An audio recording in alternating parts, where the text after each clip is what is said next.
बस आईसीएमआर में group B का असिस्टेंट का रिक्वायरमेंट आई है। हाल ही का मुझे 2 दिन पहले ही मालूम था, बट मैं किसी कारणवश से बना नहीं पा रहा था। सो देखते हैं। जब भी कोई वैकेंसी आती है तो बच्चे के मन में काफ़ी सारा एक डॉट होती है, खास करके सिलेबस क्या आता है। आदि यदि एग्ज़ाम है तो जी हाँ, इसमें एग्ज़ाम भी है एंड सिलेबस भी मैं आप लोगों को बताऊंगा एंड सिलेक्शन प्रोसेस भी बताऊंगा एंड सैलरी भी बताऊंगा। सो देखते हैं आगे की ओर। आप लोग मेरे साथ बने रहें। चैनल को जरूर सब्सक्राइब करके बेल आइकन जरूर दबाना गाइस। सब्सक्राइब इसलिए करना, मैं कई सारा जॉब अपडेट लाता हूँ आप लोग के एग्जाम से रिलेटेड। आजकल तो मैं कॉन्टैक्ट बेसिस भी जॉब अपडेट करने लगा हूँ। सो प्लीज़ एक मित्र या एक फ्रेंड को जरूर शेयर कीजिएगा एटलीस्ट। सो देखते हैं आगे की ओर एंड टेलीग्राम पे ज्वाइन हो जाइएगा। एंड बैचलर डिग्री वाले बच्चे एलिजिबल है। एनी अगर आपके पास बैचलर डिग्री है तो आप फॉर्म फिल कर सकते हैं। सो देखते हैं।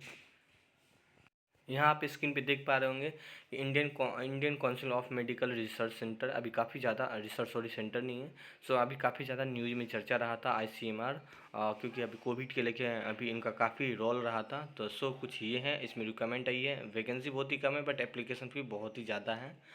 असिस्टेंट का रिक्वायरमेंट है गाइस ग्रुप बी का। एंड मैं बात करूँ यहाँ पे एप्लीकेशन 7/11/2000 मतलब आप लोग फॉर्म फिल कर सकते हैं जाके। एंड 3/12/2020 तक ये फॉर्म होगा। तो जितना जल्दी हो सके उतना जल्दी फॉर्म फिल करके अपने टेंशन ख़त्म कर लें। एंड एप्लीकेशन का बात करूँ तो 1500 रुपये वाकई में बहुत ज़्यादा है। एंड EWS वाले को भी थोड़ा सा डिस्काउंट है। एंड SC ST के 1200 रुपये मतलब 300 का ही डिस्काउंट है। ऑल फीमेल कैटेगरी का बोलूँ तो यहाँ पे 1200 है। देखो कैसे यहाँ एप्लीकेशन फीस ज़्यादा हो गया ना, तो यहाँ पे सिलेक्टेड बच्चे भरेंगे फॉर्म। अब मान लीजिए यही अगर जीरो होना तो आप खुद चाहोगे ना कि आप तो फॉर्म फिल ही कर दिए, 4 को दोस्तों को फॉर्म फिल करवा दोगे। तो यहाँ पे क्या होता है कि मतलब जब भी एप्लीकेशन फीस जीरो हो मतलब ज़्यादा होता है तो बच्चा सिलेक्टेड भरता है, कम बच्चे भरते हैं अपेक्षा ये जितना जीरो में होता तो यहाँ पे है। तो ये चीज़ कहीं ना कहीं सही भी है और कहीं ना कहीं बेकार भी है क्योंकि वो बहुत ज़्यादा है। तो यहाँ पे मैं बात करूँ यहाँ पे एग्ज़ाम कब तक हो जाएगा तो 3 जनवरी 2021 मतलब एग्ज़ाम बहुत ही करीब है। तो अपना पढ़ाई चालू कर लें, एकदम तैयारी अच्छा से करेगा इस।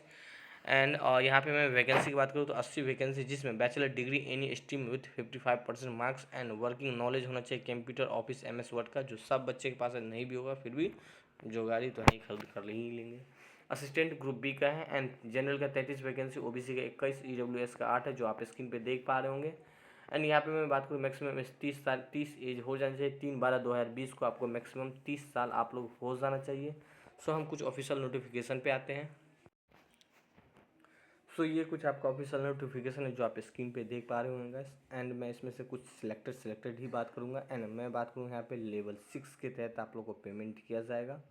सो ऑलरेडी मैंने ये डिस्कशन किया हूँ, मैं आप लोग को ये डिस्कशन कर देता हूँ कि सिलेक्शन प्रोसेस में क्या है। तो मैं आपको बता दूँ सिलेक्शन प्रोसेस आपको रिटर्न बेसिस पे एग्ज़ाम होगा एंड कुछ पॉइंट में आपका इंटरव्यू भी होगा। सो हम यहाँ पे देख ही लेंगे। और मैं आपको एक चीज़ बता दूँगा इस कि ये यहाँ पे अपना सैलरी देख लीजिए। लेवल 6 के तहत 35,400 से लेके आपका 1 लाख समथिंग का आपका प्लस अलाउंसेस वगैरह भी आप लोग को दिया जाएगा, ऐसा नहीं कि नहीं दिया जाएगा। सो अगर मैं बात करूँ यहाँ पे एक चीज़, अगर आप ST/SC है तो आपको एज रिलैक्सेशन मिल जाएगा, ऐसा नहीं है कि नहीं मिलेगा। और अगर मैं यहाँ पे अच्छा, आप इंडियन हैं तो अप्लाई कर ही सकते हैं विथ। अगर आप नेपाल एंड भूटान के हैं तो भी आप अप्लाई कर सकते हैं। तो यहाँ पे दे दिया गया, अगर आपके फ्रेंड एंड मित्र हैं नेपाल या भूटान में तो आप अप्लाई कर सकते हैं। सो कुछ आपका ये रिटर्न एग्ज़ाम होगा जो आप स्क्रीन पे देख रहे हैं। बट एक चीज़ पर, रिटर्न एग्ज़ाम के बाद आपका वेरिफिकेशन होगा, डॉक्यूमेंट वेरिफिकेशन। यहाँ पर written exam, document verification, final selection result आप लोग को दे दिया जाएगा। बट यहाँ पे है the written exam all post will be conduct in English language. So यहाँ पे है कि हिंदी वाले बच्चे अप्लाई मतलब इंग्लिश लैंग्वेज में ही होगा। सो हिंदी भी नहीं हो सकता, इसके लिए थोड़ा सा आप लोग को प्रॉब्लम क्रिएट हुआ, बट कोई नहीं गाइस। और मैं आपको बता दूं कि लैंग्वेज का प्रॉब्लम नहीं हो तो लैंग्वेज मैटर नहीं करता है, टैलेंट आपके पास क्या है वो चीज़ मैटर करता है। क्योंकि ये कभी नहीं देखा जाता है कि इसको इंग्लिश आता है तो बहुत कुछ आता है और आपको हिंदी आता है तो आपको इतना कुछ नहीं आता है। ये सब चीज़ फिजूल की बात है, ऐसा कुछ नहीं है। तो ये सिर्फ ओनली फॉर लैंग्वेज है, क्योंकि वहाँ पे रिसर्च सेंटर पड़ता है तो वहाँ पे एक कंट्री से दूसरा कंट्री के बीच में बात करना होता है, या काफ़ी सारे वहाँ पे साइंटिस्ट होते हैं, वहाँ से बात करना होता है। प्लस मेडिकल में पूरा तो हिंदी में थोड़ा सा जो वो प्रॉब्लम होता है ना कि हिंदी आप लोग समझते हैं बट अदर राज्य अदर जो कंट्री है वो नहीं समझता है। कुछ यहाँ पे रिटर्न बेसिस पे एग्जाम हो। एंड यहाँ पे निगेटिव मार्किंग भी हुआ 80 यहाँ पे दिया है। मैं आपको ऑलरेडी सिलेबस में ही बता दूंगा ये पोर्शन, बट कोई नहीं। यहाँ पे मैं 40% लिखा है, 35% लिखा, 50% लिखा है। तो ये आप लोग को मैं बता दूँ कि यहाँ पे आप लोग का जो 40% या 80% है देखो गाइस, अगर आप सिलेक्शन चाहते हो तो इस 40% 80% को नहीं देखना है। मैं अगर कटअप का बात करूँ या इस साल क्या कटअप है, तो मैं तो बता दूं कि जब भी कोई एग्ज़ाम हो तो 70% अगर आप ला रहे हैं देन आपकी सिलेक्शन होने की चांस ज़्यादा हो जा रहा है। क्यों? से 70 to 68% अगर आप जनरल कैटेगरी है तो गाइस, तो कुछ ये आप देख सकते हैं, पिछले बार भी देख लीजिए या इसी बार देख लीजिए, तो कुछ ये आप लोगों को कटअप कुछ ज़्यादा है, तो कुछ आप लोगों को इतना ला रहे हैं तो देन आपको सिलेक्शन होने की चांस ज़्यादा है। तो गैस मैं आपको बता दूं, जो मैं आपको एक चीज़ बता दूं कि एडमिट कार्ड इसी वेबसाइट पे शॉर्टलिस्ट किया जाएगा। हालांकि आप टेलीग्राम पे ज्वाइन हो जाना, बट हम आप आते हैं कुछ सिलेबस पे।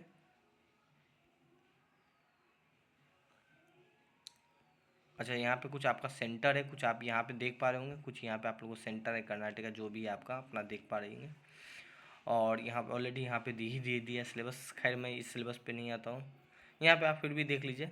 मैंने ऑलरेडी एक 20 नंबर का है, टोटल 80 मिनट दिया जाएगा। एंड आपको मैं बात करूँ, रीजनिंग है, जीके है, एप्टीट्यूड है और इंग्लिश है। टोटल 20 नंबर का है। टोटल मतलब यहाँ 20 40 20 60 20 80 नंबर का है। निगेटिव मार्किंग भी है, यहाँ पे आप लोग देख सकते हैं। कंप्यूटर बेस से आपका एग्ज़ाम होगा एंड निगेटिव मार्किंग भी होगा।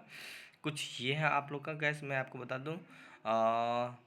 और मैं आपको बता दूँ गैस कुछ, और यहाँ पे मैं 80% तो आपको इस पे लिया जाएगा। ये कंप्यूटर बेस आपका एग्ज़ाम होगा। और यहाँ पे मैं ऑलरेडी यहाँ पे कुछ सिलेबस भी है जो आप स्क्रीन पे देख पा रहे होंगे। और यहाँ पे आप सिलेबस तो देख लीजिए। एंड 20% जो आपका वेटेज रहेगा वो आपका स्किल टेस्ट पे रहेगा, जो एसेंशियल क्वालिफिकेशन होना चाहिए उस पर रहेगा आपका 20%। मतलब 80 नंबर का एग्ज़ाम है एंड मतलब 80% हो गया, क्योंकि 100 नंबर का टोटल हो जाएगा। तो और यहाँ पे कुछ 20 आपका स्किल टेस्ट होगा। सो कुछ ये है एंड देन ये आपका कुछ सिलेबस है। आप लोग मुझे बोलिएगा तो मैं टेलीग्राम पे भी उनको सेंड कर दूँगा। मुझे नहीं मालूम कि इसका नोटिफिकेशन में सिलेबस था, बट मैंने ऑलरेडी सिलेबस मेंशन कर रखा था ऑलरेडी, अलग से पीडीएफ बनाया जाएगा। खैर कोई बात नहीं। तो कुछ ये आपका सिलेबस था एंड सिलेबस कुछ ज़्यादा बड़ा खास तो होता नहीं है। जो आपका सीजीएल का सिलेबस है, देन अगर आप उसे कवर कर रहे हैं तो आपके यहाँ पे सिलेक्शन होने की चांस ज़्यादा था। बट यहाँ पे आप देख लीजिए, जब सिलेबस दे रखा है तो आपको इसी सिलेबस को क्यों ना पढ़े।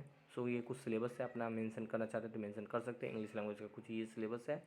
सो कुछ आज के लिए यही, मिलते हैं नेक्स्ट वीडियो में नेक्स्ट टॉपिक के साथ। So thank you, bye bye, have a nice day and अपना ख्याल रखिए और अच्छे से पढ़िए मन लगा के।